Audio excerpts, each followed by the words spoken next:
Good evening and welcome to another episode of the San Antonio Soccer Roundtable. We're going to be getting into a discussion on San Antonio FC tonight and just kind of a recap from their 2019 season and where things stand. But first, I know, Danielle, you were kind of battling the weather on the way home and you're getting situated, so we'll get to you here in just a second.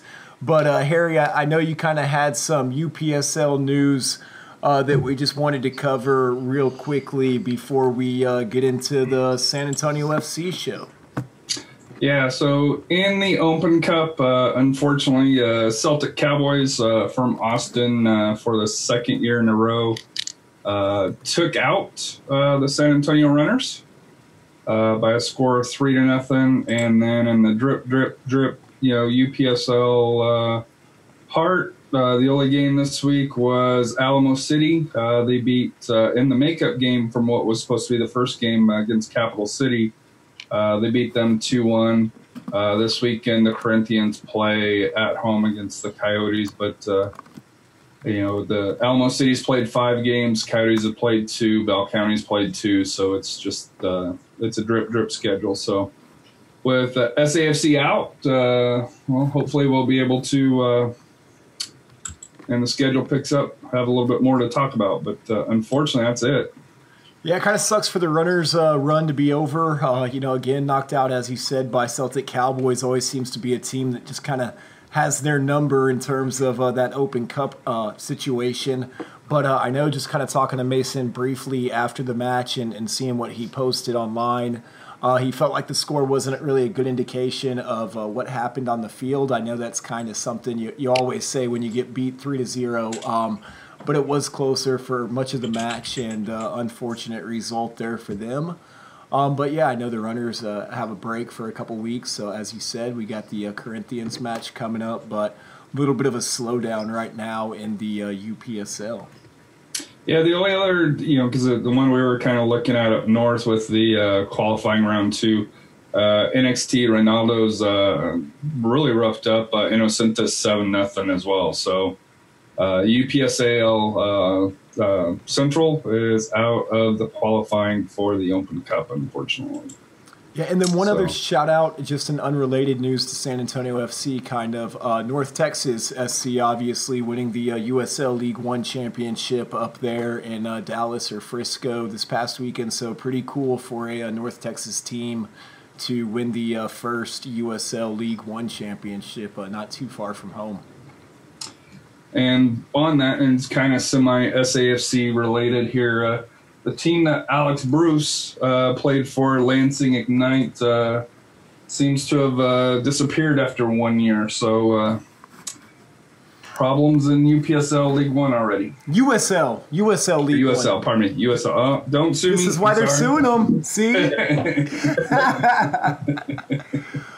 Well, we got a happy Halloween up here from Danielle. We got the beautiful Gordinho back as well, joining us. Good to have you back, Jose. Looking good, man. Like the hat. Rocking the Lone Star. How are you doing this evening, Jose? He said, let me get my chug first. He's trying to catch up to me. Oh, man, I'm doing great. Glad to be back, guys. I was out on tour, several countries tour, and I decided to stop back where it all started.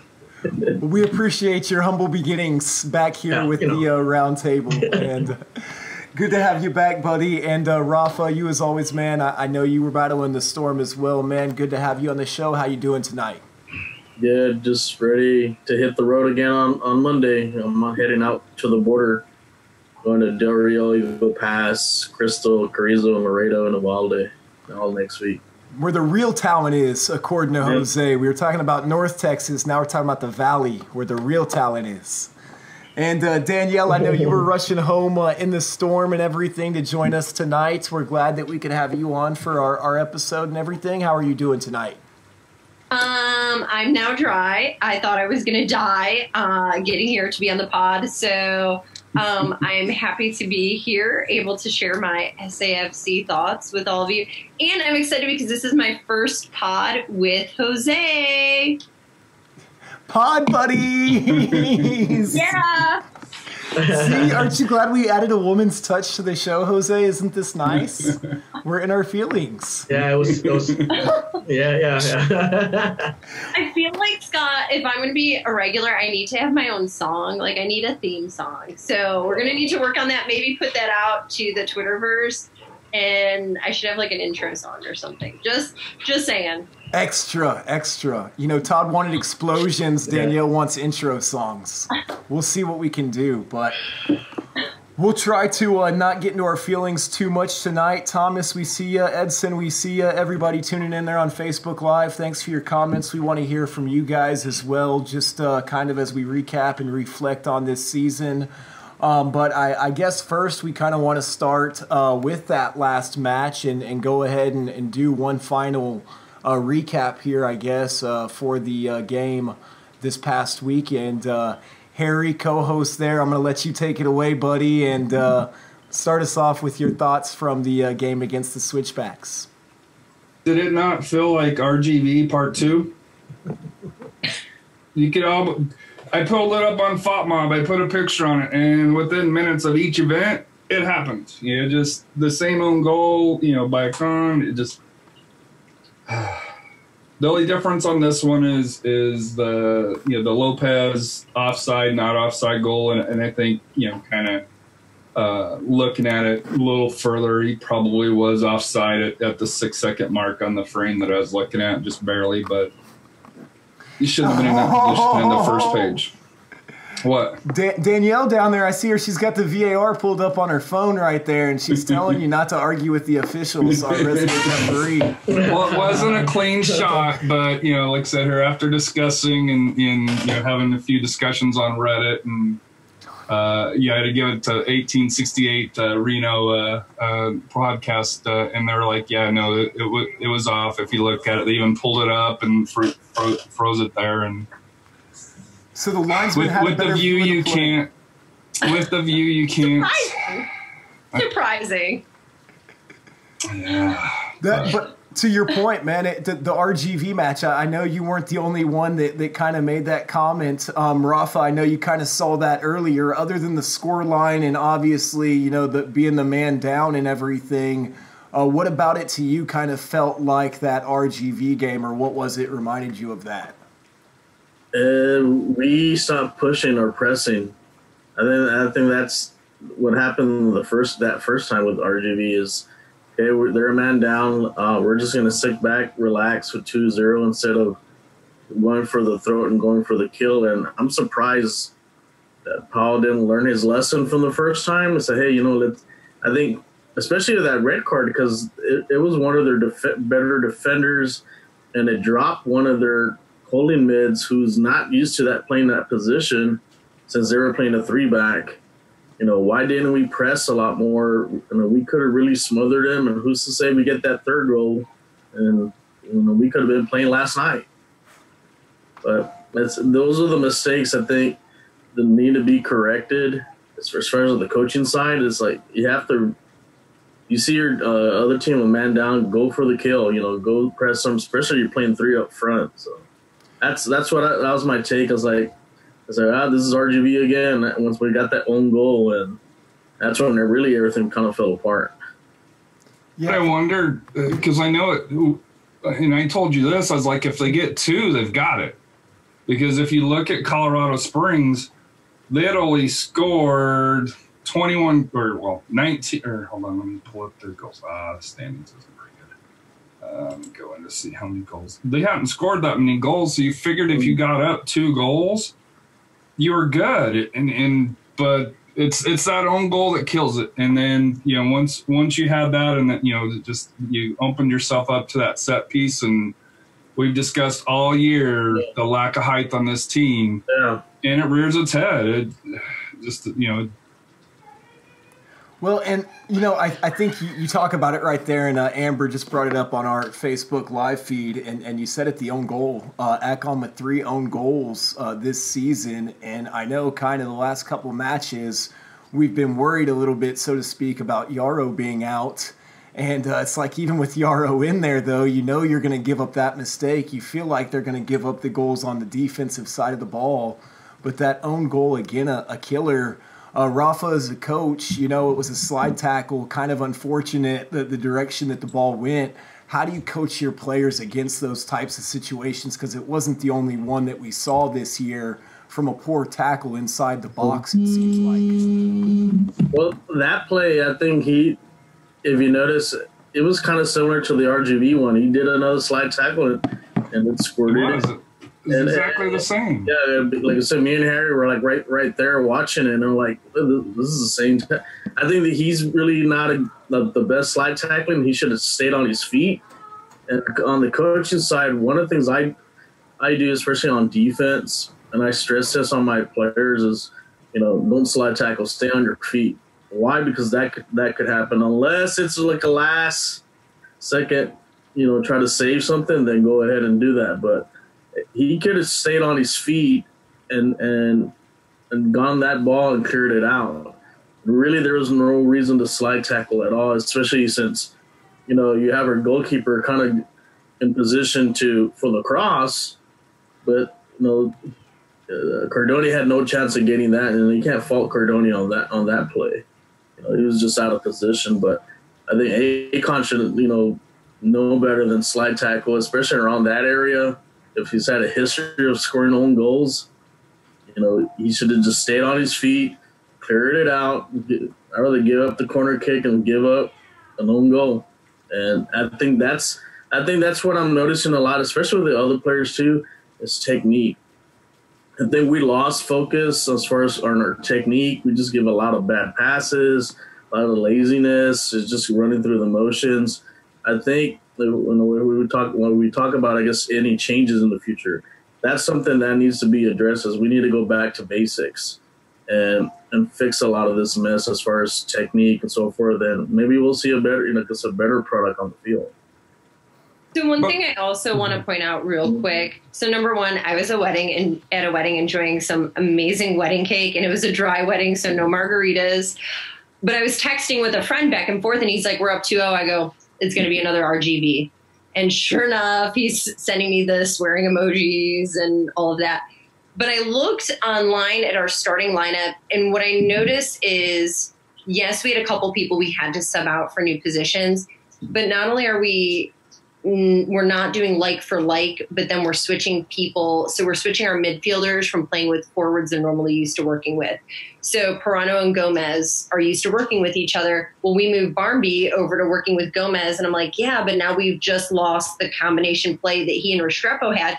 And I think all of us would know, especially you, Rafa, players need to work together. And I think that's been our Achilles heels. We don't have enough people working together, getting into rhythms. And I would say, I think that also didn't help. I would have kept Barmby on the same side with Restrepo because they've been producing over and then just put Gallegos in for Pirano.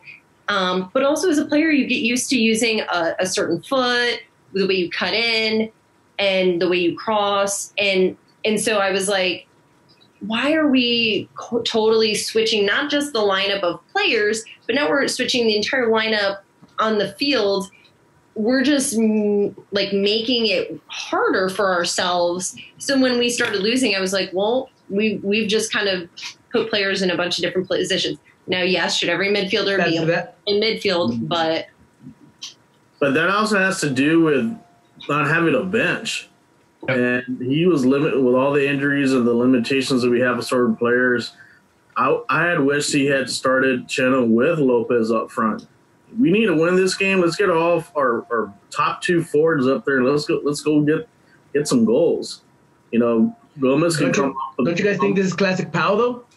Yeah, it's classic Pau. What are you doing? It's classic Pau. Like there's no reason to it. There's no explanation to it. It's just like I feel like he just draws names, man, out of buckets. From the defenders, I'm going to draw these guys for this game, for the midfield, and for the forward. It's classic Pau, and it's time for him to go. That's it. I mean, if you're gonna play, like I say, I mean, if it was my team, I start Lopez outside on the right. I have Restrepo outside, and I have Chena up front.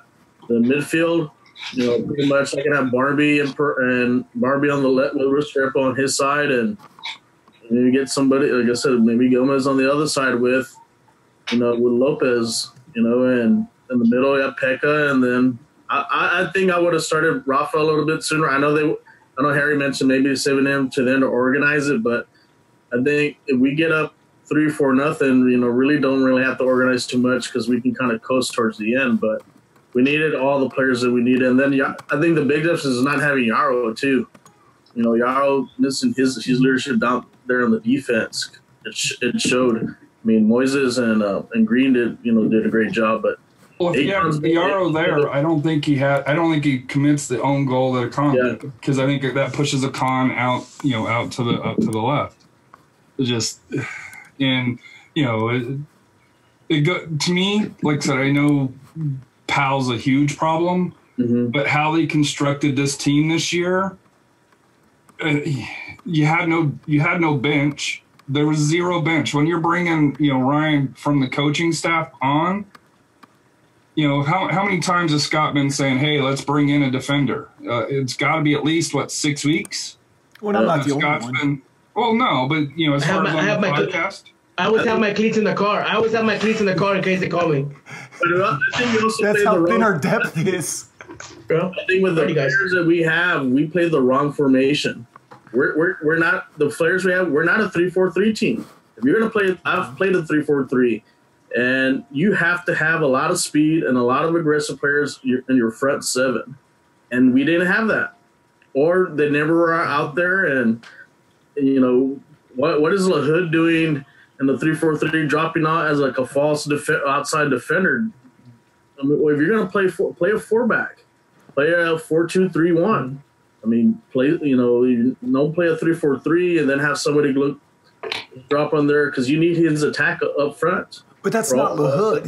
And to Gordino's point, right, to Gordino's point, that's classic Powell. Like, Harry, I know you retweeted a couple lineups that some of the different fans are, were sending out there and stuff like that. And every single lineup I saw that didn't have LaHood in it, it's like, I love that lineup, but he's not going to go with that starting 11 because he's got to throw LaHood in there somewhere to put a kink in it, And that's they didn't have anybody else to put in there. That's the problem. You had people playing out of position majority of the season, and it goes back. And I brought this up in a tweet. It goes back to Didic. He lasted 3 games. He was supposed to be the big player that brought in. They re-signed Lang, but Didic was the big player. He was on the Canadian national team bench when they rolled the United States. How the hell can he not make our team if he can be up there? And if he wanted to go home, that's a separate discussion, but that's a discussion that you probably should have had in the off season and said, hey, do you really want to come here or do you want to go play at home in Edmonton? And if he wants to go home, I have nothing against that. But if it was an issue in the locker room or an issue with Coach Powell, which there's been rumors because, nothing gets verified that Coach Powell sometimes is not the easiest coach to get along with, I'll just say. Well, you saw the cold shoulder from Guzman earlier in the season, and then you saw him kind of get the bench or whatever there for a little while. And I know we had a comment earlier about the underutilization of him this season, and we can get into some of what we feel like the biggest struggles were outside of that switchback game and kind of a higher level overview. I know Coach Powell was another subject that we wanted to get into down the road, yeah. Yeah. Real quick, though, I think we can start saying that's so Spursy because totally stealing it from the Men in Blazers. Jose, you know what I'm talking about, but it's so Spursy. Like that Colorado game, so Spursy. We're gonna do it. We're gonna roll over. So I think we need to start adopting it and being like, yep, so Spursy. After 4 years now, we've got some history with that. So. We are so Spurs. Wow, it's a full circle. So Spursy, Jesus Christ. But don't you think that's a problem though? It goes to show maybe the limited or what Powell is. He tries to make the players fit his system instead of making a system that fit the players. But he changed the system. That's the thing. But he's putting players out of position, man. Right. He's putting players out of position. So you're not really with what you got. It's like what the USA is going through right now. You're trying to play out of the back. You're not Barcelona. You're not Man City. You're USA. You counterattack. you have the athleticism to counterattack. That's what's gotten you to where you are, or to where you got before. So you're gonna have to adjust to what you have, and adjust to the players. Don't try to make them and try to play fancy football, tiki taka. You don't have that type of players. You got to play with what you have. The year that we were successful, why were we successful? Because we had a strong defense and we had a great counterattack. And with a good controlling mid. That counterattack, you got to have a strong controlling mid. They were shitty games, 1-0s and 2-1s and stuff like that. But I'll take those and make the playoffs over trying to play pretty and losing losing 5-0. Didn't we lose 5-0 this season? Losing at Tacoma 5-1. That's not an excuse to that. That's like I say, games like that. There should have been gimme games, and that we should have been in the playoffs, or even a lot higher the table. But it's just out of lack of soccer IQ or common sense to say, hey, let's go for especially the weak teams. You go for the kill. You don't show any mercy out there on the field. That's just how I am with.